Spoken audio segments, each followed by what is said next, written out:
मनपा मुलांची मराठी केंद्र शाळा क्रमांक 9 येथे प्रजासत्ताक दिनानिमित्त प्रमुख पाहुणे प्रादेशिक परिवहन विभागाचे सेवानिवृत्त पोलीस निरीक्षक तथा शाळेचे माजी विद्यार्थी श्री पांडुरंग सोलनकर यांच्या हस्ते ध्वजारोहण करण्यात आले। त्यांनी 50 लेझिम, डोल, ड्रम इत्यादी 20,000 रुपयांचे साहित्य शाळेस भेट दिले। विद्यार्थ्यांनी कवायत, देशभक्तीपर गीते, भाषणे सादर केली। सामूहिक संविधान वाचन व साक्षरता शपथ घेण्यात आली।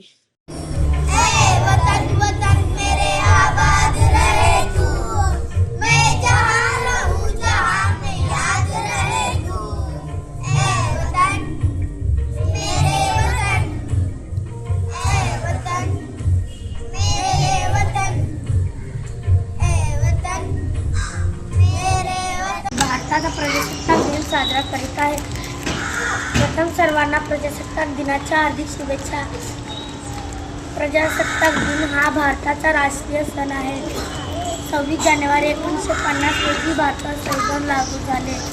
पवार सर होते मला त्यावेळेला मग अर्लीकर सर होते अर्लीकर मुख्याध्यापक पवार ह्या सगळ्या गोष्टी बघितल्या म्हणजे तो काळ बालपणाचा मी फक्त यांच्या रूपात बघतो स्वतःला। इथं पोलीस ऑफिसर म्हणून नाही आहे, लक्षात ठेवा मित्रांनो। का तुम्हाला तुम्ही बसलाय ना तुम्ही बसवतो इथं। सोलापूर मनपा महिला व बालकल्याण विभागातर्फे प्राप्त शालेय दप्तर, डबा, पाणी बॉटल इत्यादी साहित्यांचे वाटप पाहुण्यांच्या हस्ते करण्यात आले। प्रमुख पाहुण्यांनी बालपणीच्या शाळेतील आठवणी सांगून शाळेबद्दल कृतज्ञता व्यक्त केली। तसेच यापुढेही शाळेसाठी आर्थिक योगदान देण्याची इच्छा व्यक्त केली। शेवटी विद्यार्थ्यांना लाडू व बिस्किट वाटप करण्यात आले। सदर कार्यक्रमाचे प्रास्ताविक मुख्याध्यापिका श्रीमती कांबळे यांनी, सूत्रसंचालन सहशिक्षिका श्रीमती चौगुले यांनी, आभार कला शिक्षक श्री खाजे यांनी मानले।